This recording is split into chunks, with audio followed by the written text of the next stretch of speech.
اعوذ باللہ من الشیطان الرجیم بسم اللہ الرحمن الرحیم الم تر الی الذین بدلوا نعمت اللہ کفرا واحلوا قومهم دار البوار جہنم یصلونها وبئس القرار وجعلوا للہ اندادا لیضلوا عن سبیلہ قل تمتعوا فإن مصيركم إلى النار قل لعبادي الذين آمنوا يقيموا الصلاة وينفقوا مما رزقناهم سرا وعلانية من قبل أن يأتي يوم لا بيع فيه ولا خلال صدق الله العظيم۔ سورہ ابراہیم علیہ السلام کی آیت نمبر 28 سے 31 تک آیتیں آپ کے سامنے تلاوت کی گئی۔ ان آیات مبارکہ سے پہلے کلمہ اسلام کی اور کلمہ طیبہ کی ایک مثال اللہ نے ایک درخت کے ساتھ دی تھی کہ جس درخت کی بنیادیں زمین میں گہری چلی گئی ہوں اور اس کی شاخیں بہت بلندی تک گئی ہوئی ہوں اور وہ ہر موسم میں اپنا پھل دیتا ہو، تو یہ کلمے کی مثال ہے کہ کلمے کی جڑیں مومن کے دل میں گہرائی میں گئی ہوتی ہیں اور اس سے صادر ہونے والے اعمال آسمانوں کی بلندیوں میں جاتے ہیں، جیسے اللہ تعالیٰ کا ارشاد ہے نا الیہ یصعد الکلم الطیب والعمل الصالح یرفعہ، اللہ کی طرف پاک باتیں جاتی ہیں اور نیک اعمال بھی اللہ کی طرف جاتے ہیں، تو یہ کلمے ہی سے صادر ہوتے ہیں، یہ کلمے ہی کے تقاضے ہیں۔ اور مومن کے نیک اعمال موسم کے پابند نہیں، ہر موسم میں ہوتے رہتے ہیں، ٹھیک ہے نا، یعنی ہر نیکی کے اللہ نے ہر وقت مواقع رکھے اور کسی نیکی سے کسی وقت بھی ایک مومن محروم نہیں ہو سکتا اگر وہ کرنا چاہے۔ بے شک بعض اعمال ایسے ہیں جو وقت کے ساتھ مقید ہیں، لیکن اس کا متبادل ایسے اعمال اللہ نے رکھے ہیں جو وقت کے ساتھ پابند، اس کے وقت کی پابندی کے ساتھ وہ نہیں پابند، جس وقت آپ چاہیں وہ عمل کر سکتے ہیں۔ اور پھر اللہ تعالیٰ نے یہ ارشاد فرمایا کہ یہ کلمہ اسلام یا کلمہ طیبہ یا کلمہ توحید جس کو کہتے ہیں، اس کی برکت سے مومن کو اللہ دنیا میں بھی ثابت قدمی نصیب فرماتے ہیں، مومن ایمان میں پکا ہوتا ہے، مشکلات میں بھی ایمان میں ڈگمگاتا نہیں، اور مر کے قبر میں بھی اس کلمے کی وجہ سے اللہ تعالیٰ اس کو فرشتوں کے سوال و جواب میں ثابت قدم رکھیں گے، اور حشر کی مشکلات میں بھی کلمے کی بدولت وہ اطمینان میں رہے گا۔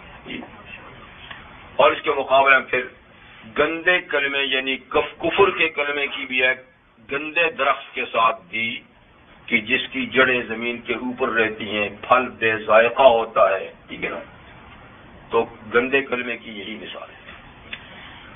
خیر یہ پچھلی آیات کا خلاصہ تھا، اور اب جو آیات تلاوت کی گئی ہیں اس میں کافروں کا شکوہ کیا ہے اللہ تعالیٰ نے، کافروں کا شکوہ کہ دیکھیے کہ میں نے کتنے ان پہ انعام و احسان کیے ہیں اور انہوں نے میرے انعام و احسان کا جواب شکر کے بجائے ناشکری سے دیا، بھلا میرا کیا بگاڑا، اپنے ہی بگاڑا، لیکن ایک شکوہ تو کیا۔ الم تر الی الذین بدلوا نعمت اللہ، الم تر کیا آپ نے دیکھا نہیں، اور یہاں دیکھنے سے آنکھ کا دیکھنا مراد نہیں، علم کا دیکھنا مراد ہے، یعنی آپ کو اس بات کا علم نہیں، یعنی آپ کو اس بات کا علم ہے، تو آپ نے دیکھا نہیں ان لوگوں کو بدلوا نعمت اللہ جنہوں نے اللہ کی نعمتوں کو بدل ڈالا، کس سے؟ کفرن، یا کفر بمانے نعمت کے مقابلے میں کفر کا لفظ ناشکری کے معنی میں ہوتا ہے، ایمان کے مقابلے میں کفر کا لفظ کفر اصطلاحی کے معنی میں ہوتا ہے جی، لیکن جب نعمت کے مقابلے یا احسان کے مقابلے میں کفر کا لفظ، اس کا ناشکری ہے۔ تو کیا آپ نے دیکھا نہیں ان لوگوں کو جنہوں نے بدل ڈالا اللہ کی نعمت کو ناشکری میں، اور صرف خود نہیں، وَأَحَلُّوا قَوْمَهُمْ دَارَ الْبَوَارِ، انہوں نے اپنی پوری قوم کو بھی ہلاکت کے گھر میں ڈال دیا۔ خود تو ڈلے ہی تھے، قوم کو بھی ہلاکت کے گھر میں ڈال دیا۔ کیا ہلاکت کا گھر؟ جہنم، یعنی جہنم۔ یصلونہا، کہ قیامت کے دن اس جہنم میں یہ داخل ہوں گے۔ وبئس القرار، اور جہنم بہت برا ٹھکانہ ہے۔ قرار کا معنی رہنے کی جگہ، یعنی وہ رہنے کی جگہ بہت بری ہے۔ اب یہاں اللہ تعالیٰ نے کن لوگوں کا شکوہ کیا؟ ایک تو عمومی طور پر ہر آدمی جو ناشکری کرتا ہے اور کفران نعمت کرتا ہے اس کا شکوہ، لیکن خصوصی طور پہ اس سے کون لوگ مراد ہیں؟ تو مفسرین کرام فرماتے ہیں، اور یہی حضرت علی رضی اللہ تعالیٰ عنہ کا ارشاد بھی ہے کہ اس سے مراد قرآن حکیم کے پہلے مخاطب یعنی مشرکین مکہ ہیں۔ یہ شکوہ براہ راست ان کا ہو رہا ہے، اور پھر بواسطہ اس کے قیامت تک جتنے بھی ایسے لوگ ہوں گے ان کا ہوگا، لیکن شروع میں ان کا کہ کفار قریش پہ اللہ نے انعام کیا، نعمت کی، اور انہوں نے ناشکری کی۔ تو ایک اس کا مصداق مشرکین مکہ ہوئے۔ اب دوسری بات یہ کہ انہوں نے اللہ کی کون سی نعمت کی ناشکری کی؟ اس لیے کہ اللہ تعالیٰ کی نعمتیں تو جیسے ابھی اسی رکوع کے آخر میں آئے گا بے شمار ہیں، لا تعداد ہے جی۔ تو یہاں جس نعمت کی ناشکری کا ذکر کیا ہے، کیا وہ عمومی ہے یا خصوصی ہے؟ تو اس سے خصوصی نعمت کی ناشکری مراد ہے۔ اب وہ خصوصی کیا ہے؟ تو ایک تو جناب نبی کریم صلی اللہ علیہ وسلم ہے، جو اللہ تعالیٰ کی گراں قدر نعمت ہے۔ یعنی بے شک عالم انسانیت پر اللہ تعالیٰ کے بے حد و بے حساب احسان ہیں، لیکن ان تمام احسانات میں چوٹی کا احسان نبی کریم صلی اللہ علیہ وسلم کہ اللہ تعالیٰ نے ان کے تشریف لانے کو احسان کے لفظ سے ہی ذکر کیا ہے۔ یہ قرآن میں نہیں کہا کہ میں نے تمہیں پیدا کر کے احسان کیا، حالانکہ انسان کا پیدا کرنا انسان کے حق میں سب سے بڑا احسان ہے جی۔ یا اور گرد و پیش میں جو بے شمار احسان ہیں ان کو لفظ کسی کو یہ نہیں کہا کہ فلانا احسان کیا ہے، یہ تو کہا نا بے شمار احسان کیے ہیں، لیکن کسی کا نشاندہی نہیں کی۔ صرف ایک احسان ایسا ہے کہ جس کی نشاندہی کی، اور وہ نبی کریم صلی اللہ علیہ وسلم کا تشریف لانا۔ جیسے فرمایا اللہ تعالیٰ نے لقد من اللہ علی المؤمنین، بالیقین اللہ نے مومنوں پر بہت بڑا احسان کیا۔ اذ بعث فیہم رسولا، جب ان میں عظیم المرتبت رسول ہے تو سارے احسان ایک طرف، اور تنہا نبی کریم صلی اللہ علیہ وسلم کا تشریف لانا ایک طرف۔ تو یہ مراد ہے۔ اس نعمت کی انہوں نے ناقدری کی، حضور تشریف لائے، انہوں نے ایمان نہیں لایا اور کفر کے دلدل میں پھنسے رہے۔ یہ اس لیے بھی کہ اس کے بعد ایک سورت چھوڑ کر دوسری سورہ نحل ہے، اور سورہ نحل میں باقاعدہ نبی کریم صلی اللہ علیہ وسلم کا ذکر ہے۔ وہاں اللہ تعالیٰ نے ایک بستی اور ایک شہر کی مثال دی ہے، اور اس بستی اور شہر سے مراد مکہ مکرمہ ہے۔ اس سے مراد مکہ مکرمہ ہے کہ اس کے باشندوں پر اللہ نے احسانات کیے جی، اور انہوں نے ان احسانات کی ناشکری کی، تو اللہ تعالیٰ نے اس کی پاداش ان کو سزا دی. پھر اس کے بعد کہتے ہیں کہ وہ کون سی نعمت کی انہوں نے ناشکری کی؟ وہ اللہ کے رسول کی نعمت کی ناشکری. تو وہاں صراحت سے رسول کا ذکر ہے، تو لہذا یہاں بھی یہ مراد ہو سکتا ہے. دوسرا قول یہ کہ یہاں جس نعمت کی ناشکری کی اس سے مراد قرآن حکیم والی نعمت ہے کہ جیسے نبی کریم صلی اللہ علیہ وسلم نعمت عظمیٰ ہیں، ایسے قرآن حکیم کا نزول بھی انسانیت کے لیے نعمت عظمیٰ ہے. تو یہ دونوں مراد ہو سکتی ہیں. ایک تیسری نعمت بھی آل مکہ پر ہوئی جس کی انہوں نے ناشکری کی، اور وہ خود مکہ کا باسی ہونا، مکہ کا باشندہ ہونا، اس لیے کہ مکہ افضل البلاد، روئے زمین کے تمام شہروں میں افضل ترین شہر ہے جہاں اللہ کا گھر ہے. تو اس اللہ کے گھر کی بدولت مکہ والوں کو دنیا اچھا سمجھتی تھی اور ان کی فضیلت کا اقرار کرتے تھے اور ان سے محبت کرتے تھے، اور اس گھر کے پاس رہنے کی وجہ سے آل مکہ سے سارا عرب مانوس تھا مکہ کی وجہ سے. تو اللہ نے اتنا احسان کیا اور انہوں نے اسی اللہ کے گھر سے حضور کو نماز پڑھنے سے روکا، وہیں مسلمانوں کی انہوں نے پٹائی کی. یہ اللہ کی تجویز ہوئی کہ جس گھر کی بدولت تمہارا دنیا میں چرچا ہے، تمہاری عزت ہے، تمہارے قافلے سلامتی کے ساتھ جاتے ہیں، لوٹ مار نہیں ہوتی، اس رب کا اس کے ساتھ شریک ٹھہرانا. جیسے فرمان اللہ تعالیٰ نے بسم اللہ الرحمن الرحیم لإیلاف قریش ایلافہم رحلۃ الشتاء والصیف فلیعبدوا رب هذا البیت الذی اطعمهم من جوع وآمنهم من خوف.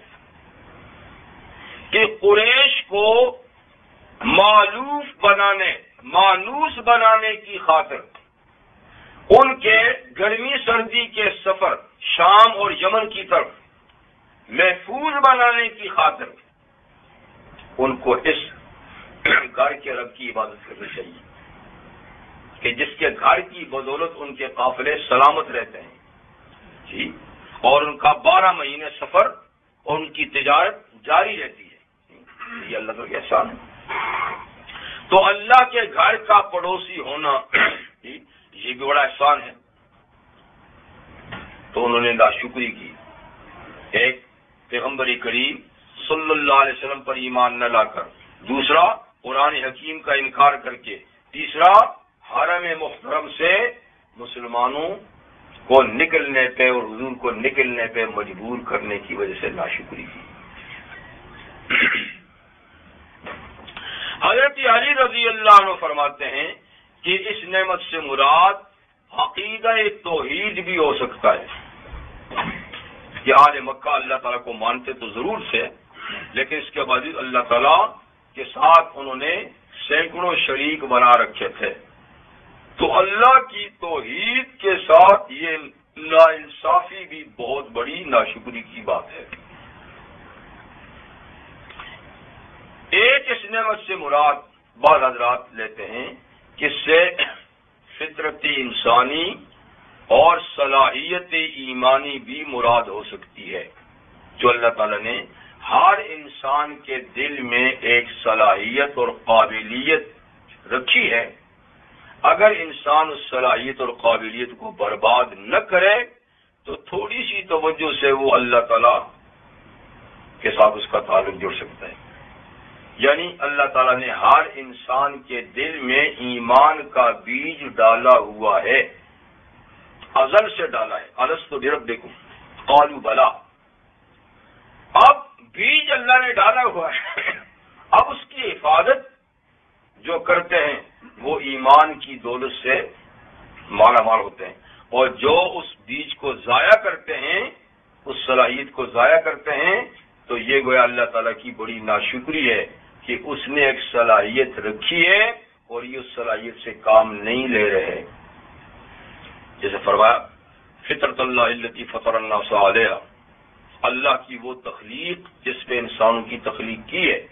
لا تبدیل لخلق اللہ، اللہ کی تخلیق بدلتے نہیں تا وقتے کہ لوگ بدلنے کی کوشش نہیں کریں.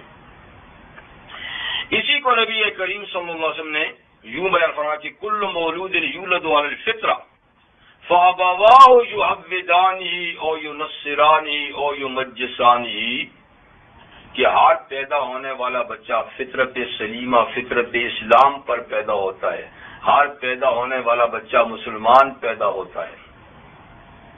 پھر ماں باپ کا اور معاشرے کا اور سوسائٹی کا ماحول اس کو یا یہودی بنا دیتا ہے یا عیسائی بناتا ہے یا مجوسی یا کچھ بھی بناتا ہے.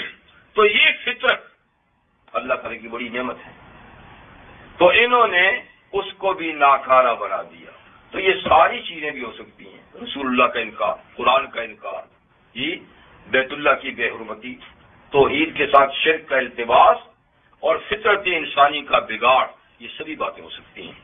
بہرحال شکوہ یہ ہے کہ آپ نے لوگوں کو دیکھا نہیں جنہوں نے اللہ کی نعمت کو ناشکری میں بدل ڈالا اور خود تو ناشکری میں بدل کے برباد ہوئے. وَأَحَلُّوا قَوْمَهُمْ دَارَ الْبَوَارِ، پر اپنی قوم کو بھی ہلاکت کے گھڑے میں ڈال دیا. یعنی لیڈر تو گئے اور پیچھے چلنے والوں کو بھی، اور پیچھے چلنے والے بھی ایسے ہی ہیں جو آنکھیں بند کر کے ان کی ہاں میں ہاں ملاتے ہیں. اور جیسے پیچھے گزر چکا کہ کل قیامت کے دن پھر یہ ان کے دامن پکڑیں گے، اب کچھ کرو تو کہیں گے ہم کیا کریں، ہم تو خود پھنسے ہوئے ہیں. جی تو بہرحال آنکھیں بند کر کے کسی کے پیچھے چل پڑنا یہ بھی ناعاقبت اندیشی کی بات ہے. وَجَعَلُوا لِلَّهِ أَنْدَادًا، اور ان لوگوں نے اللہ کے مد مقابل کھڑے کر دیے ہیں. انداز ند کی جمع ہے اور ند کہتے ہیں مد مقابل کو، یعنی اللہ کی صفات اس کی مخلوق میں ثابت کر کے مخلوق کو خالق کے سامنے لا کھڑا کیا. یہ آپ یہ کر سکتے ہیں، یہ بھی یہ کر سکتا ہے، آپ یہ کر سکتے ہیں، یہ بھی یہ کر سکتا ہے. تو یہ اس کو ند کہتے ہیں. جی اچھا، تو انہوں نے اللہ تعالی کے مد مقابل شریک کھڑے کر دیے. لِيُضِلُّوا عَن سَبِيلِهِ، تاکہ اس طریقے سے وہ اللہ کے رستے سے لوگوں کو بہکا دیں. قل، آپ فرما دیجئے اے نبی کریم صلی اللہ علیہ وسلم، فرما دیجئے تمتعوا، اچھا کتنا کرو گے کر لو، تمتعوا تھوڑا سا فائدہ اٹھا لو زندگی سے، آخر زندگی ہی کتنی ہے، اس میں کفر شرک معصیت جو چاہتے ہو کر لو. تمتعوا، کچھ تھوڑا سا فائدہ اٹھا لو. فإن مصيركم إلى النار، تمہارا واپس لوٹنا جہنم کی طرف ہے. بس جو کچھ کرنا ہے یہی کر لو. آنکھیں بند ہوئی نہیں کہ جہنم میں تم گئے نہیں. تو آخر دنیا کا متاع کتنا ہے، دوسری آیت ہے کہ متاع دنیا قلیل، قل متاع دنیا قلیل، دنیا کا فائدہ تھوڑا سا ہے، چند برسوں کی بات ہے، اور چند برس چند لمحوں کی طرح گزر جائیں گے، اور آگے پھر ہمیشہ کا پچھتاوا ہے. جی ان لمٹ زندگی آگے. جی تو اس زندگی کو ان چند لمحوں پر تم قربان کرتے تو کر لو. تو تمہارے ان اعمال اور ان تمہارے عقائد کا نتیجہ جہنم کی صورت میں نکلے. یہ کفار کا شکوہ تھا. جیسے قرآن حکیم کا اسلوب ہے کہ جہاں کافروں کا تذکرہ آتا ہے تو اس کے متصل مومنوں کا تذکرہ آتا ہے، جہاں جہنم کا ذکر آتا ہے تو متصل جنت کا ذکر آتا ہے. تو اللہ تعالیٰ اب یا رخ کلام مومنوں کی طرف موڑتے ہیں اور ترغیب کے بعد ترغیب کا مضمون شروع ہو رہا ہے. قل لعبادی، اے میرے محبوب پیغمبر میرے بندوں سے کہہ دے. یہ بھی کتنا پیارا لفظ ہے، میرے بندوں سے کہہ دے. تو جسے اللہ اپنا بندہ کہے وہ کتنے خوش نصیب ہیں. اس لیے کہ بندوں کے لیے بندگی سے بڑا کوئی لقب نہیں ہے. بندوں کے لیے بندگی سے اونچا کوئی لقب نہیں. تو اللہ تعالیٰ اپنے بندوں کے بارے میں کہتے کہ میرے بندوں سے کیجیے. یہ لفظ کئی جگہ قرآن مجید میں ہے. میرے بندوں سے کہہ دیجئے. کون بندے ہیں آپ کے اللہ کا؟ الذین آمنوا، جو ایمان لائے ہیں. وہ تو وہی تو میرے بندے ہیں. یوں تو سبھی اللہ کے بندے ہیں، جو گندے ہیں وہ بھی بندے ہیں، لیکن یہاں بندوں سے مراد نیک بندے ہیں جو ایمان لائے، جو واقعی بندے ہیں. ان سے کیا کہہ دیجئے؟ فرما کہ وہ کچھ بندگی کا حق تو ادا کریں. ان سے یہ کہہ دیجئے وہ کچھ بندگی کا حق ادا کریں. اور بندگی کے کئی حقوق ہیں، اور یہاں پر 2 حق اللہ تعالیٰ نے ذکر فرمائے ہیں. تو آپ اس سے سمجھ لیجئے کہ یہ 2 حق ایسے حق ہیں کہ یہ گویا پوری بندگی کے حقوق کا اصل ہے، جی نچوڑ ہے، خلاصہ ہے. تو میرے بندوں سے کہہ دیجئے جو ایمان لائے، یقیم الصلاۃ، کہ وہ نماز قائم کرے. ظاہر بات ہے کہ نماز بندگی کا سب سے اعلیٰ اور عرفہ طریقہ ہے. بندگی کے اور بھی کئی طریقے ہیں، اور اس کے بعد دوسرا بھی آ رہا ہے، اور اس کے علاوہ اور بھی کئی ہیں، پر سب سے محبوب ترین طریقہ اللہ کے نزدیک بندگی کا وہ نماز ہے. یعنی اللہ کے قریب تر کرنے کا ذریعہ نماز ہے. یعنی اس دنیا میں رہتے ہوئے اگر کوئی بندہ اپنے خالق سے قریب تر ہونا چاہے تو اس کا ذریعہ صرف نماز ہے. اور نماز کے اندر پھر سجدے کی حالت بالکل بندے کو اللہ کے قریب کر دیتی ہے. صرف اب آنکھوں میں وہ سکت نہیں جو اس کو دیکھ سکے، آنکھوں میں وہ سکت نہیں جو اس کو دیکھ سکے، لیکن جو جتنا زیادہ نمازی ہوگا اتنا ہی زیادہ قیامت کے دن اللہ تعالیٰ اور جنت میں اس کو رویت نصیب ہوگی. تو جو زیادہ سے زیادہ اللہ کو دیکھنا چاہتا ہے وہ زیادہ سے زیادہ نماز پڑھے. شیخ سعدی رحمۃ اللہ علیہ فرماتے ہیں کہ رتبہ نماز در دنیا رتبہ رویت اس در آخرت. رتبہ نماز در دنیا رتبہ رویت اس در آخرت. نہایت قرب در دنیا در نماز و نہایت قرب در آخرت حین رویت. کہتے ہیں نماز کا مرتبہ دنیا میں وہ ہے جو آخرت میں اللہ کے دیدار کا مرتبہ ہوگا. جی تو دنیا میں انتہائی قرب اللہ کا بندے کو نماز میں حاصل ہوتا ہے، اور آخرت میں جب اللہ کو دیکھتا ہوگا اس وقت حاصل ہوگا.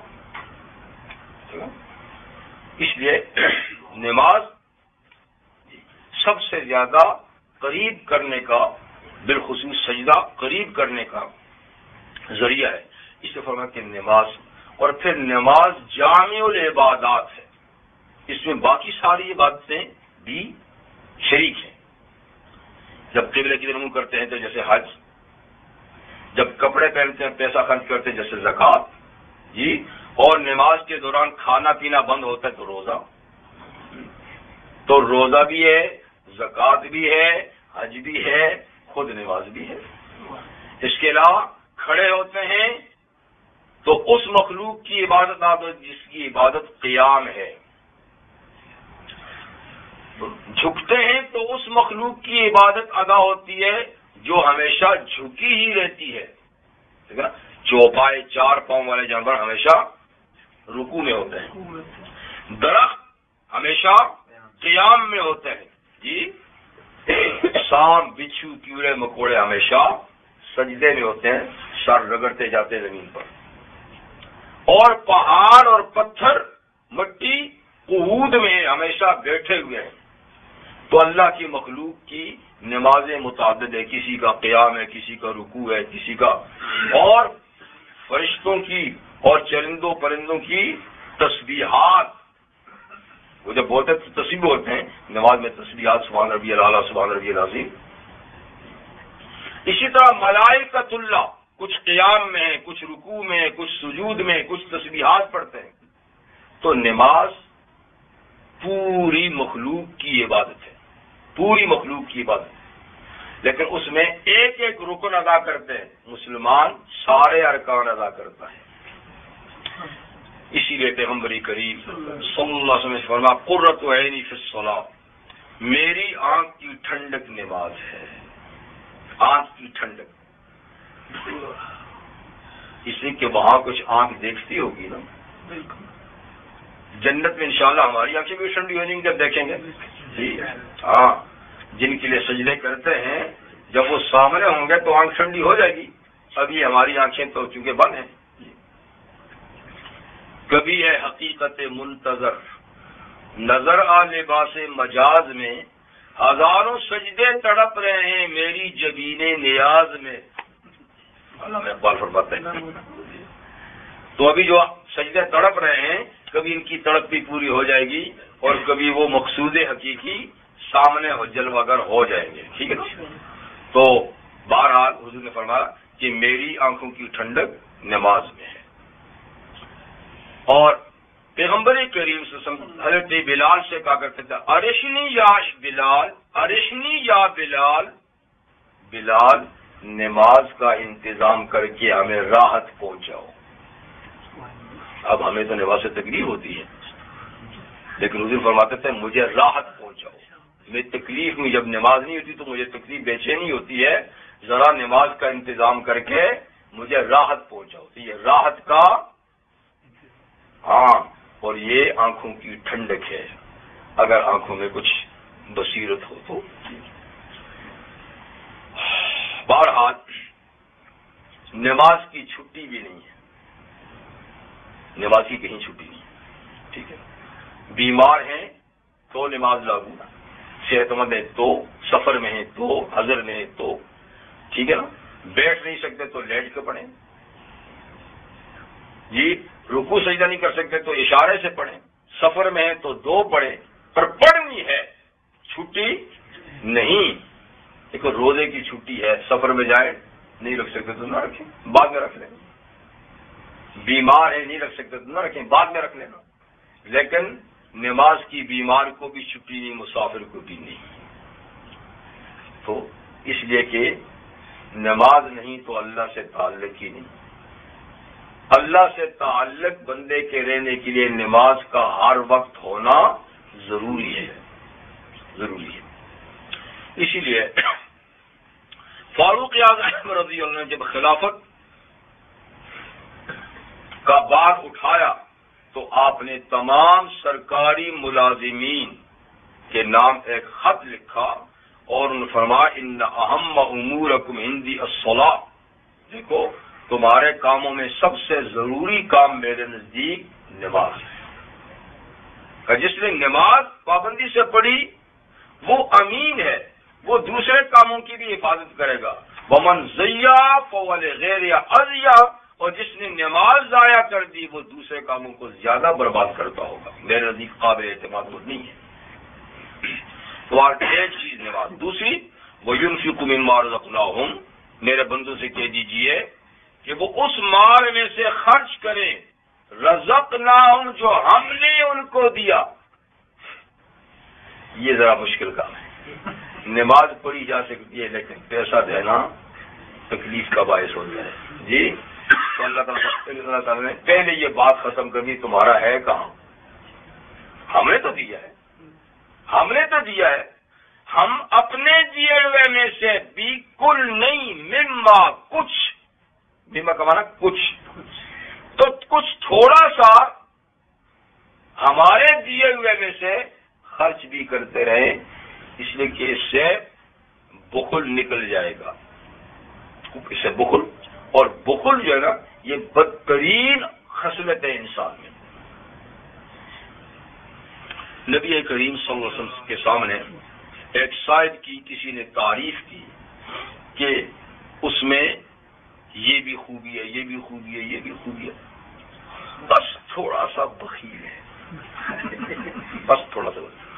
حضور نے فرمایا وَأَيُّ دَاءٍ أَعْظَمُ مِنَ الْبُخْلِ، یہ تو تم نے ساری کہانی پر پانی پھیر دیا۔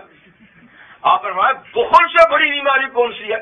بس ذرا سا بخل ہے، ٹھیک ہے، یہ تو کینسر ہے، تو بخل سے بڑی بیماری کون سی ہے؟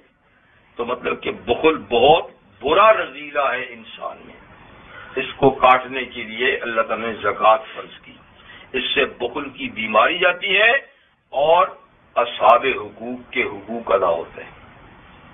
تو نماز حقوق اللہ میں اہم، زکوٰۃ حقوق العباد میں اہم۔ نماز سے اللہ کا تقرب حاصل ہوتا ہے، زکوٰۃ سے بندوں کا تقرب حاصل ہوتا ہے، ٹھیک ہے نا؟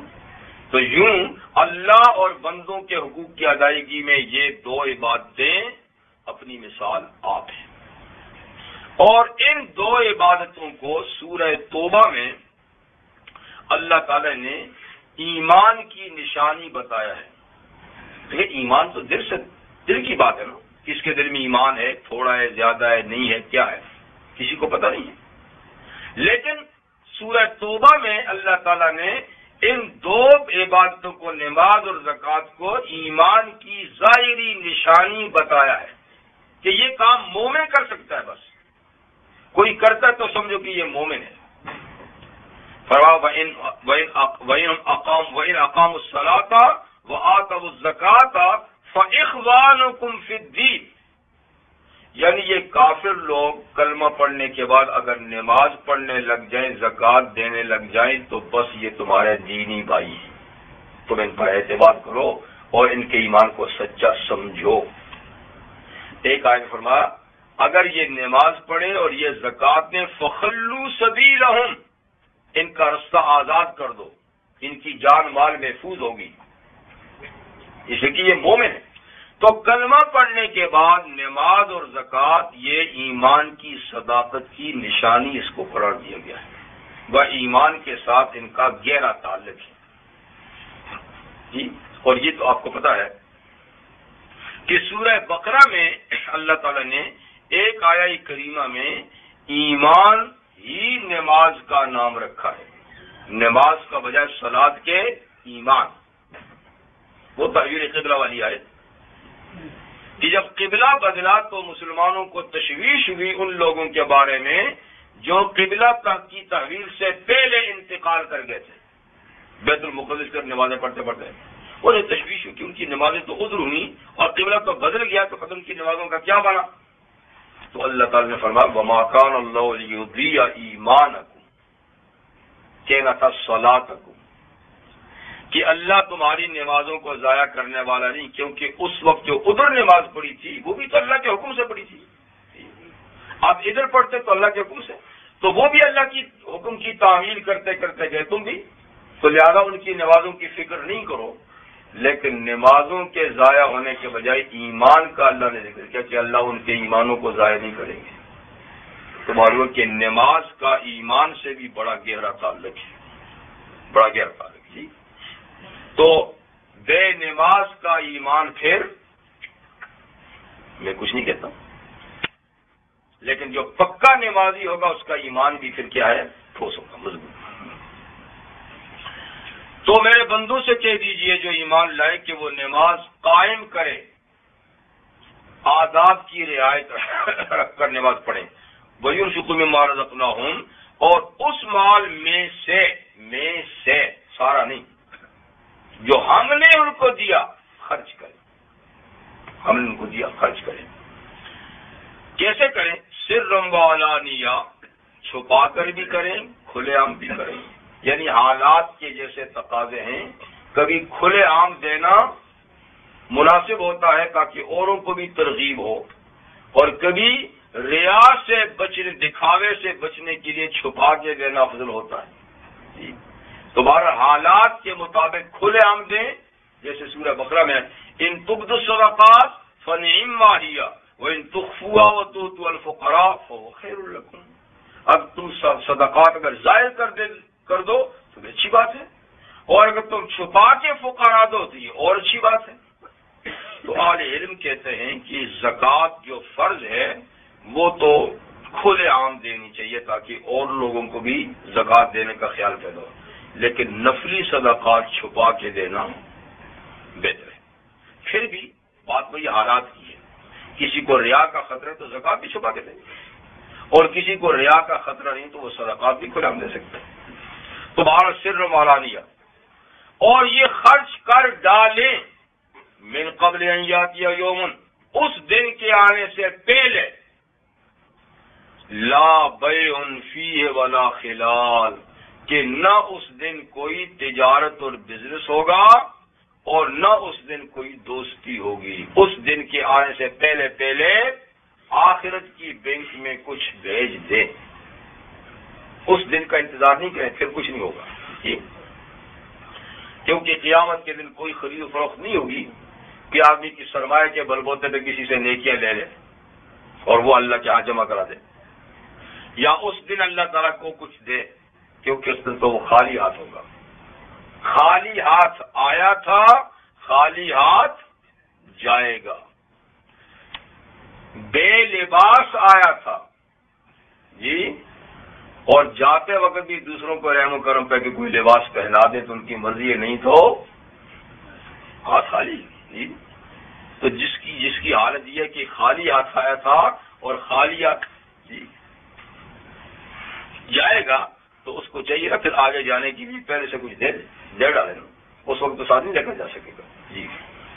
اور جب دوسرے ملک کو جا رہا ہے تو اس ملک کی کرنسی چاہیے نا، اس ملک کی کرنسی وہاں چلے گی بھی نہیں نا۔ فرض کریں آپ کسی کے ساتھ ڈالر دفن کر دیں، یہ تو نہیں چلے گا نا، کیونکہ آخرت میں تو کرنسی نہیں ہے، اس کی کرنسی ایکسچینج کرے جا، فقیر کو دے، غریب کو دے، مسجد میں دے، اسکول میں دے، مدرسے میں دے، اسپتال میں دے، کچھ بھی کرے تو یہ چینج ہو جائے گی، اور اس کے بدلے میں کیا مل جائے گی آپ کو؟ نیکی۔ نیکی یہ آخرت کی کرنسی کا ایک نام ہے صاحب۔ اس کی ساری آپ مجھ سے پوچھیں کہ نیکی کیا ہے تو میں نہیں بتا سکتا نیکی کیا ہے۔ یہ اس جہان کی کرنسی کا نام ہے۔ وہ کس چیز کی ہے؟ سونے چاندی کی ہے، جواہرات کی ہے، کاغذ کی ہے؟ نہیں، یہ اللہ جانتا ہے۔ تو اس کو یہاں تبدیل کر دے، کیونکہ اس جہان میں پھر خرید و فروخت نہیں ہوگی، وہاں ایکسچینج نہیں ہوگی، ولا خلال، اور دوستی بھی وہاں کارآمد نہیں ہوگی کہ چلو اپنے جیب میں نہیں تو دوست سے کچھ لے لیں گے، قرض لے لیں گے، عطیہ گفٹ دے دے گا، نہ، وہاں دوست بھی کسی کو کچھ نہیں دے گا، ٹھیک ہے نا، تو دوستی کام رہے گی۔ لیکن یہ وہ دوستی جس کی بنیاد دنیاوی مفاد تھا، اور جس دوستی کی بنیاد بھی اللہ تعالی کا تعلق ہے، وہ دوستی وہاں قائم رہے گی، کارآمد بھی ہوگی۔ کارآمد یہ کہ دوست دوست کی سفارش کر سکے گا، اور دوست دوست کا ہوگا بھی، بھاگے گا نہیں، چھپے گا نہیں۔ لیکن جو دوستی اس دنیا کے مفادات پر قائم کی گئی تھی، وہ وہاں منہ نہیں دکھائیں گے ایک دوسرے کو، پکڑائی نہیں دیں گے، بھاگیں گے۔ دوست کیا بھاگیں گے، وہاں تو عزیز و اقارب بھی بھاگیں گے۔ یوم یفر المرء من اخیہ، اس دن بھائی بھائی سے بھاگے گا، وہ امہ و ابی، بیٹا بیٹی ماں سے بھاگیں گے اور باپ سے بھاگیں گے، وہ صاحبتہ و بنی، اور بیوی سے آدمی بھاگے گا اور اولاد سے بھی بھاگے گا۔ کہیں یہ اپنے حقوق کا مطالبہ نہ کر لیں، کہیں پکڑ کے اللہ کی عدالت میں نہ رہ جائیں تو سامنا نہیں کریں گے۔ لِكُلِّ امْرِئٍ مِّنْهُمْ يَوْمَئِذٍ شَأْنٌ يُغْنِيهِ، ہر آدمی کی اس دن ایک ایسی کیفیت اور حالت ہوگی جو اس کو دوسروں سے بے خبر کر دے گی، کوئی تعلق نہیں۔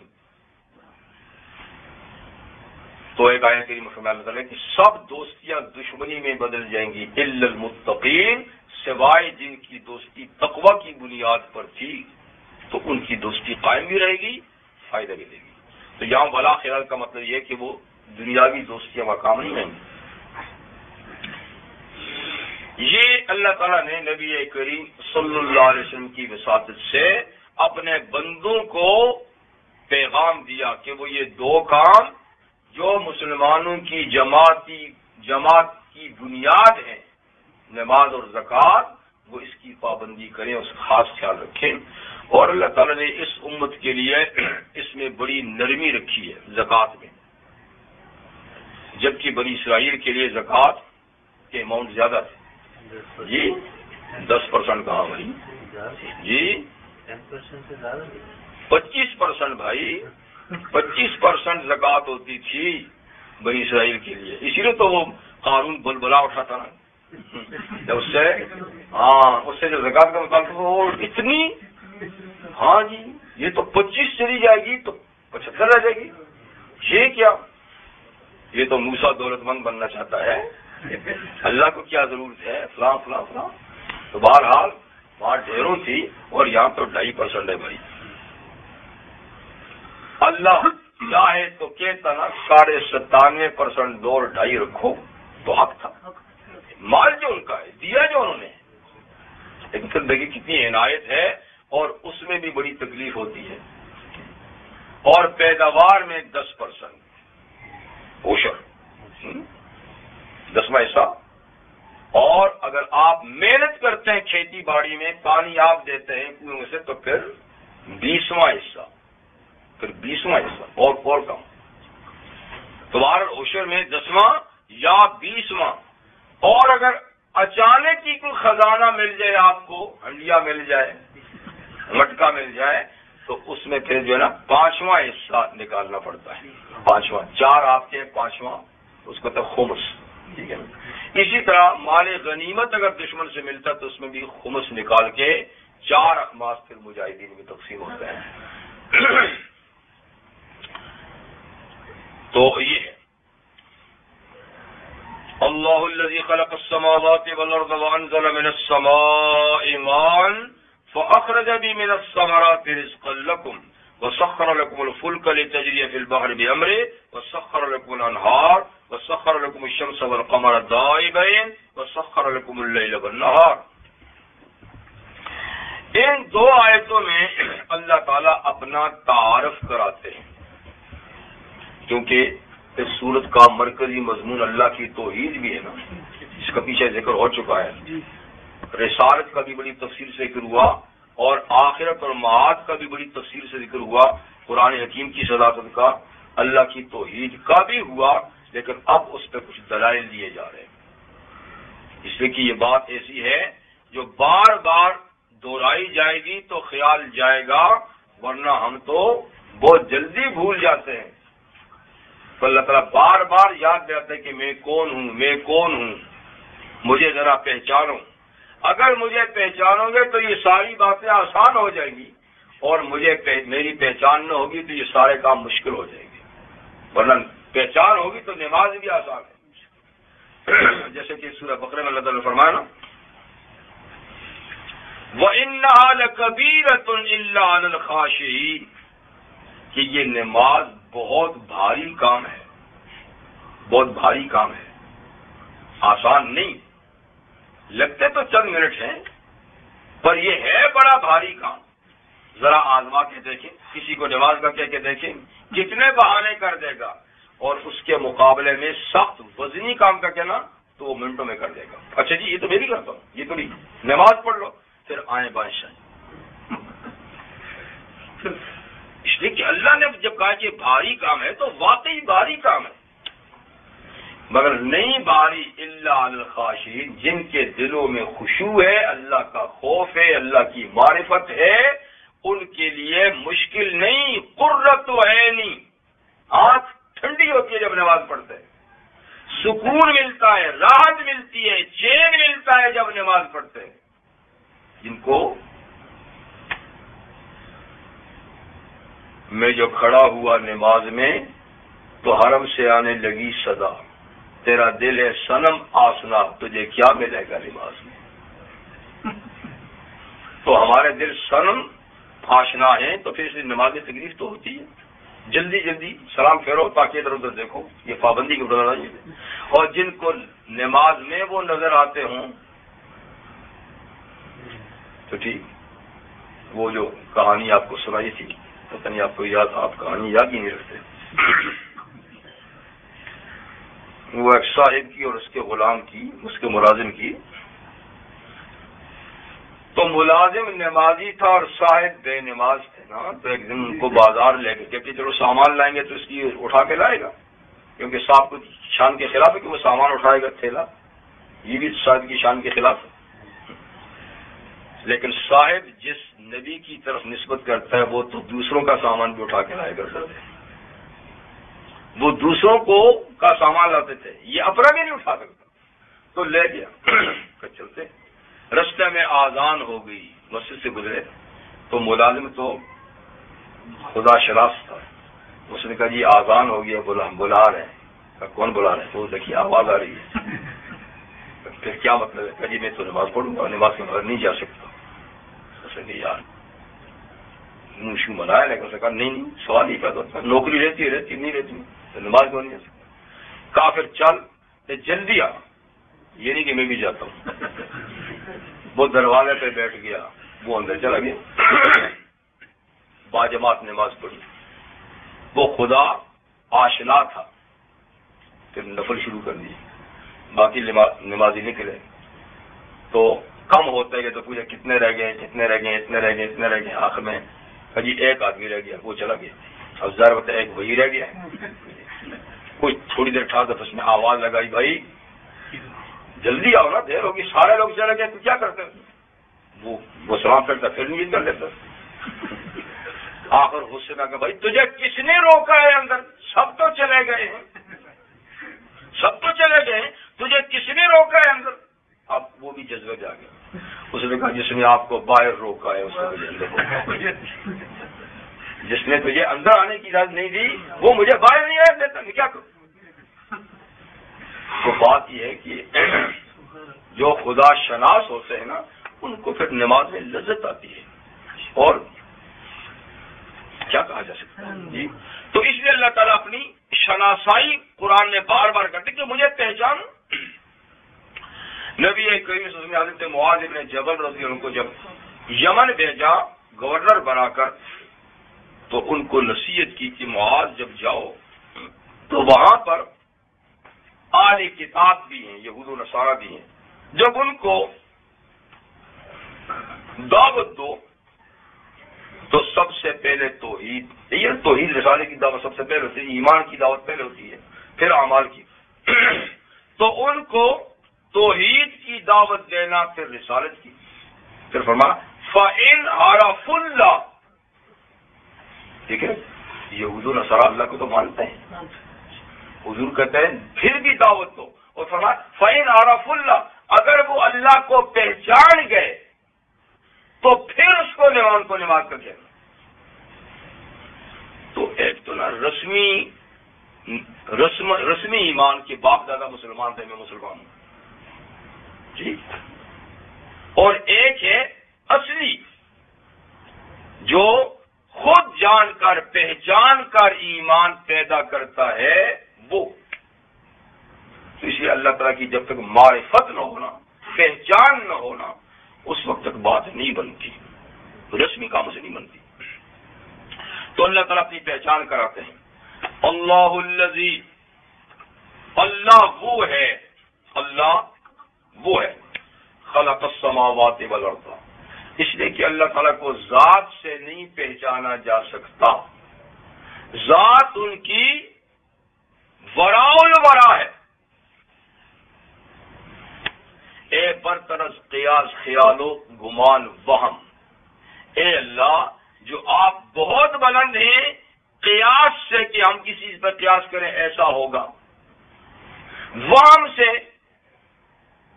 ٹھیک، خیال سے آپ خیال میں بھی نہیں آتے، بہت برتر ہیں. جو ہم نے کہا وہ سنی ہوئی باتوں سے کہا ہے. آپ نظروں سے تو بہت اوجھل ہیں نا. لا تدرک الابصار، نگاہیں وہاں تک نہیں پہنچتی.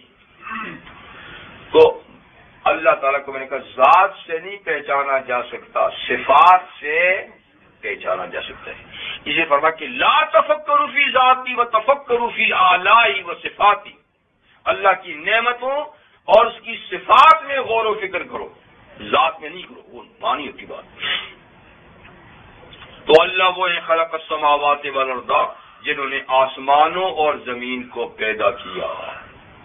تو اس پوری کائنات میں ہماری نظروں کے سامنے سب سے بڑی تخلیق کون سی ہے؟ زمین اور آسمان ہی نا۔ سب سے بڑا مکان ساز و سامان سے بھرا ہوا زمین و آسمان ہے۔ تو فرمائیے آسمان و زمین اللہ نے بنائے ہیں، اسی سے تم اس کی عظمت کو سمجھو، اسی سے اس کی عظمت کو سمجھو۔ تو یہ گھر بنایا، وہ انزل من السماء ماء، اور پھر اللہ نے بلندی سے پانی کو اتارا۔ یہاں سما کا معنی بلندی، کیونکہ بارش اوپر سے آتی ہے، یہ نہیں کہ باقاعدہ آسمان سے ٹپکتی ہے، بادلوں سے آتی ہے، بادل اوپر ہوتے ہیں تو سما سے بڑا بادل بھی ہوتے ہیں اور آسمان بھی ہوتا ہے۔ تو بلندی سے آسمان کی جانب سے بارش اتاری۔ کوئی کہہ سکتا ہے کہ بارش تو بادلوں سے آتی ہے، بادل تو دریاؤں سے بھاپ اٹھتی ہے، اور اللہ فرماتے کہ نہیں، یہ ٹھیک ہے، بھاپ اوپر جاتی ہے، بادل بنتے ہیں، پھر اسی سے قطرات گرتے ہیں، لیکن اس میں آسمانی حکم بھی شامل ہوتا ہے۔ اگر اللہ کا حکم نہ ہو تو بادلوں سے کچھ نہ ٹپکے۔ بادل تو ہم دیکھتے ہیں آسمان میں، سیاہ بھی سفید بھی ہر طرح کے، لیکن ہر بادل سے بارش نہیں۔ جب اللہ کا حکم ہوتا ہے تو، اور جب حکم ہوتا ہے تو کبھی بادلوں کے بغیر بھی، بادلوں کے بغیر بھی ہوتی ہے۔ معلوم کہ اصل حکم بادل کا، یعنی بادل نہیں، اصل حکم اللہ کا ہے۔ تو وہ بارش برساتا ہے۔ یہاں زمین و آسمان کی تخلیق کے بعد پانی کا اللہ نے ذکر فرمایا، اس لیے کہ پانی ہر زندہ چیز کے لیے اہم ترین ضروریات میں شمار ہوتی ہے۔ پانی، یعنی پانی سے زیادہ ضروری ہوا ہے، ٹھیک ہے، ہوا ہے، لیکن ہوا کے بعد دوسرے نمبر پر حیات انسانی یا حیات حیوانی کے لیے پانی شدید ترین ضرورت ہے۔ اور یہ بھی اللہ تعالیٰ کی تقسیم ہے، حکمت ہے کہ جو چیز جتنی ضروری ہے اتنی فراوانی سے اللہ نے دی ہے، اتنی فری میں دی ہے۔ اب لیکن اب ہوا کے بغیر، آکسیجن کے بغیر بالکل آدمی نہیں رہ سکتا، تو ہوا بالکل فری ہے، کسی کے کنٹرول میں نہیں ہے، جہاں جی چاہے چلے جاؤ۔ اور اس کے بعد دوسرا مطلب پانی ہے، تو پانی سے کچھ دیر تک آدمی صبر کر سکتا ہے، لیکن زیادہ دیر نہیں۔ تو پانی کو بھی اتنا عام کر دیا ہے، ندی نالے کنویں وغیرہ، اور اگر خریدو تو بھی سستا، ورنہ یوں ہی مانگو تو مل جاتا ہے پانی۔ تو اللہ کی یہ نعمت اللہ کے بندوں کو فری میں ملنی چاہیے، لیکن باہر آج کل حکومتیں جو ہے نا غریب ہو گئی ہیں، تو پانی کی قیمت وصول کرتے ہیں، حالانکہ پانی ان کو فری میں سپلائی کرنا چاہیے۔ تو تیسرے نمبر پہ پھر غذا ہے، پانی کے بعد پھر غذا۔ تو پانی اتارا، وَأَخْرَجَ بِهِ مِنَ الثَّمَرَاتِ رِزْقًا لَكُمْ، پھر اللہ نے اس پانی کی بدولت پھلوں سے تمہارے لیے رزق پیدا کیا۔ پانی لگتا ہے تو پودے پیدا ہوتے ہیں، درخت، اور پھر ان کے اوپر جو ہے اناج ہوتا ہے، ان کے اوپر جو ہے پھل ہوتے ہیں، پھر مختلف ذائقوں کے پھل، مختلف ذائقوں کی۔ تو یہ ساری پانی کی بدولت کی تمہارے لیے روزی۔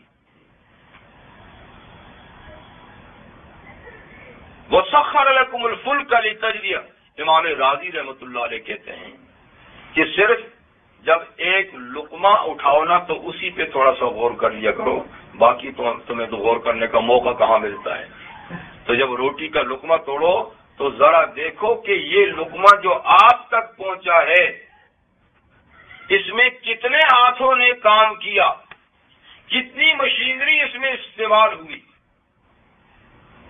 یہ اس طرح آسانی سے نہیں آیا، آسانی سے نہیں آیا اس پہ۔ یہ کسی نے بیج ڈالا ہوگا، ٹھیک ہے، پانی سے سینچا ہوگا، اس کی حفاظت کی ہوگی، اور پھر یہ پودا پھل یا اناج لایا ہوگا، پھر اس کی کٹائی بھی ہوگی، صفائی بھی ہوگی، پسائی بھی ہوگی، پھر تھیلوں میں بند ہوا ہوگا، پھر دکان پہ سٹور پہ آیا ہوگا، پھر تم نے جا کے خریدا، اور پھر بھی کھانے کے قابل گھر میں لایا ہوگا تو گھر والی نے گوندا ہوگا، پیڑے بنائے ہوں گے، روٹی بنائی ہوگی، پکایا ہوگا، تب کہیں جا کر تیرے سامنے آیا، تو کیا مناسب نہیں کہ اس لقمے کو اٹھا کر دیکھو بسم اللہ الرحمن الرحیم، اور جب کھا لو تو الحمدللہ رب العالمین. اتنا بھی نہیں کہہ سکتے. یہ کہاں سے آیا؟ تو پھلوں سے تمہارے لیے رزق اللہ تعالی نے پیدا کیا. وَسَخَّرَ لَكُمُ الْفُلْكَ لِتَجْرِيَ فِي الْبَحْرِ بِأَمْرِهِ، اور اللہ نے تمہارے تابع کر دیے، یعنی تمہارے کام میں لگا دی کشتیاں، جہاز بحری، تاکہ وہ چلیں سمندر میں اللہ کے حکم سے. یہ بھی بڑی بات ہے، اللہ کے حکم سے. کوئی یہ نہ کہے کہ جہاز میں نے بنایا ہے، مشینری میں نے فٹ کی ہے، ڈرائیور میرا ہے، ڈیزل میں نے اس میں ڈالا ہے، چلا میں رہا ہوں، اللہ کا کیا کام ہے اس میں؟ اللہ تعالیٰ کہا نہیں، یہ سب کچھ ہونے کے باوجود میرے حکم سے چل رہا ہے، اور میں اسٹاپ کر دوں تو چلا کے دیکھا، میں نہ چلنے دوں تو چلا کے دیکھا. تو دنیا میں بہت بڑا کاروبار اب بھی سمندر کے رستے سے ہوتا ہے. سمندر اللہ کا پیدا کیا ہوا، اور جہاز کے چلنے کے لیے رستے اللہ ہموار کرتے ہیں، ہوائیں اس کی صحیح سمت میں اللہ تعالیٰ چلاتے ہیں. نہیں تو کسی کا جہاز کیا چھوٹی سی کشتی بھی چل جانا. تو پھر اس کے باوجود ہزارہا انتظامات کے باوجود یہ جہاز ڈوبتے بھی تو ہیں نا. تو جب اللہ رستہ ہموار نہیں کرتا تو پھر ڈوب جاتے ہیں، اور وہ کرتے ہیں تو یہ چلتے رہتے ہیں. لاکھوں ٹن کا سامان لے کر، ہزاروں ٹن کا اپنا وزن ہے، لاکھوں ٹن اس پہ لدا ہوا ہے، اور مہینوں کی مسافت سے سمندر میں چلتے رہتے ہیں. تو یہ اللہ کی تسخیر ہے. سمندر کو جہازوں کے چلنے کے لیے اللہ نے مناسب سطح پہ رکھا ہے، ورنہ یہ ڈوب جائے. وَسَخَّرَ لَكُمُ الْأَنْهَارَ، اور نہریں اور دریا بھی اللہ نے تمہارے کام میں لگا دیے. دیکھیے، ایک تسخیر کا معنی ہے کنٹرول میں دینا، تم جو چاہو کرو. ایک تسخیر کا معنی ہے خدمت پہ لگانا، تمہارا کنٹرول تو نہیں لیکن تمہاری خدمت. تو یہ خدمت مراد ہے، یہاں پر کنٹرول نہیں ہے. ٹھیک ہے. وَسَخَّرَ لَكُمُ الشَّمْسَ وَالْقَمَرَ، سورج اور چاند بھی تمہارے خدمت میں لگا دیے. دائیں بائیں جو مسلسل چلتے ہیں، کہیں اسٹاپ. جب سے سورج چاند پیدا ہوئے ہیں ایک لمحے کا اسٹاپ نہیں، چلتے ہیں. ہم کہتے ہیں ڈوب گیا نکل گیا، ڈوب گیا نکل گیا، ڈوبتے نہیں ہیں، چلتے رہتے ہیں. وَسَخَّرَ لَكُمُ الْأَنْهَارَ، اور لیل والنہار، اور رات دن بھی اللہ نے تمہاری کام کے لیے لگا دیے ہیں. اور کوئی رات کو یا دن کو نہ چھوٹا کر سکتا ہے نہ بڑا کر سکتا ہے. جو سسٹم اللہ نے قائم کیا ہے اسی کے تحت یہ نظام چل رہا ہے. اور اس میں بھی انسانوں کی کتنی بہتریاں ہیں، ہم ان کا تصور نہیں کر سکتے. یہ چند باتیں ذکر کی، اور اس سے اللہ تعالیٰ نے اپنی معرفت اور پیدا کی. یہ سارا کام تو ہم نے کیا ہے، اور پھر ہم عبادت کے مستحق نہیں تو کون ہے. وَآتَاكُم مِّن كُلِّ مَا سَأَلْتُمُوهُ، اور تمہیں دیا جو تم نے مانگا. ہمیں تو مانگا ہی کچھ نہیں. تو دیکھیے نا، مانگنا دو طرح کا ہوتا ہے. ایک تو جس کو ہم مانگنا کہتے ہیں وہ، یعنی زبان سے منہ سے مانگنا. ایک ہوتا ہے حال سے مانگنا. تو یہاں مانگنے سے مانا حال سے، یعنی تمہاری جتنی ضروریات تھیں، تمہارے حالات جو کچھ چاہتے تھے وہ سب کچھ ہم نے دیا. اگرچہ تم نے زبان سے ایک چیز بھی نہیں مانگی، لیکن تمہارے حالات کے جتنے تقاضے تھے، جتنے ضروریات تھے، وہ بن مانگے تمہیں دیے. تو یہ مانگنا حالی ہے، قولی نہیں. وَإِن تَعُدُّوا نِعْمَتَ اللَّهِ لَا تُحْصُوهَا، اور اے انسانوں اگر تم اللہ کی نعمتوں کو شمار کرنا چاہو تو تم ان کو شمار میں نہیں لا سکتے.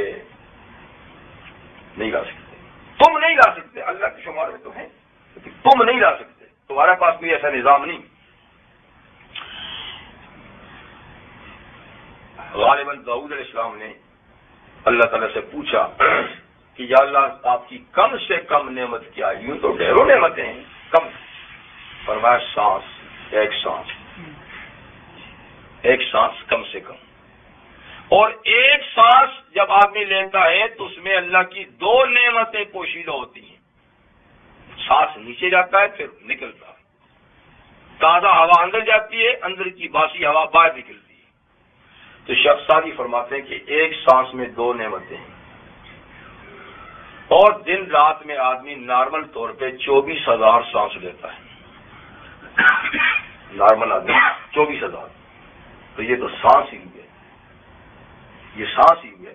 باقی نعمتیں 24,000 سانس لیے تو 48,000 نعمتیں صرف سانس میں ہوں گی. باقی اسے فرماتے ہیں کہ قیامت کے دن 3 چیزیں اللہ تعالیٰ پیش فرمائیں گے آدمی کے: نیکیاں،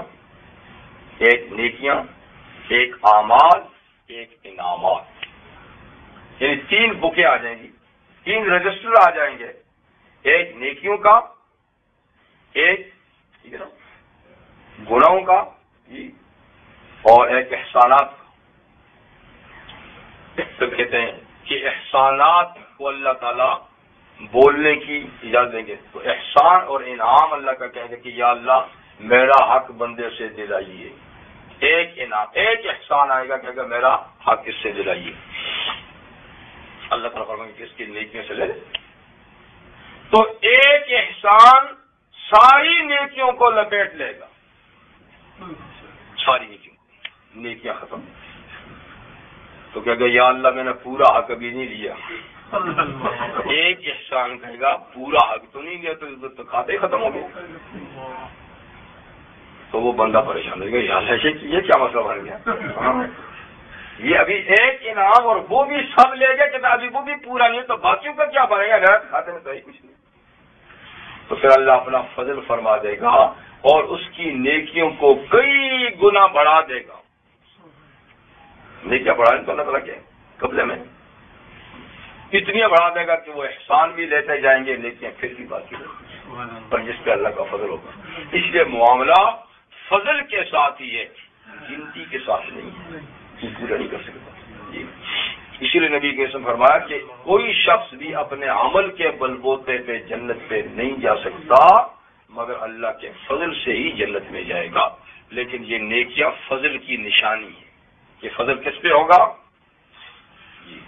یہ بدل نہیں مر سکتی. جی ان الانسان لظلوم کفار، بے شک انسان بڑا ہی ظالم اور بڑا ہی ناشکرا ہے. اتنی بھرپور نعمتیں اس کو حاصل ہیں اور اس کی اتنی ناقدریاں ہیں، ناشکریاں ہیں. بے شک انسان بڑا ہی ظالم، مبالغہ ہے، اور بڑا ہی ناشکرا ہے. کافر انسان، اللہ آپ کو مجھ کو نہ کرے ایسا. کافر انسان بڑا ہی ناشکرا اور بڑا ہی ظالم ہے کہ وہ جتنے خدا کے احسان ہو رہے ہیں اتنی ناشکری کر رہا ہے. تو اللہ تعالیٰ بہرحال ہمیں اللہ اپنی معرفت نصیب فرمائے، اپنی نعمتوں کا شکر کرنے کی توفیق عطا فرمائے. بس اللہ کی نعمتوں کا شکر یہی ہے کہ یہ کہیں یا اللہ ہم آپ کی نعمت کا شکر ادا نہیں کر سکتے. چننے کی بات نہیں، ٹھیک ہے. تو اسی کو اللہ تعالیٰ شکر میں قبول فرما لیتے ہیں. جی تو مومن کے لیے 2 عمل یہاں بڑے تاکید فرمائے. پورا قرآن میں ان پہ زور ہے، نماز اور زکوٰۃ.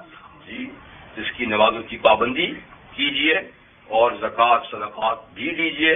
یہ اللہ تعالیٰ کے ساتھ تعلق کا بہت بڑا ذریعہ اور ایمان کی سچائی کی یہ نشانیاں ہیں. اللہ تعالیٰ نے توفیق عطا فرمائے. الحمد للہ رب العالمین. سبحانک اللہم و بحمدک، اشہد ان لا الہ الا اللہ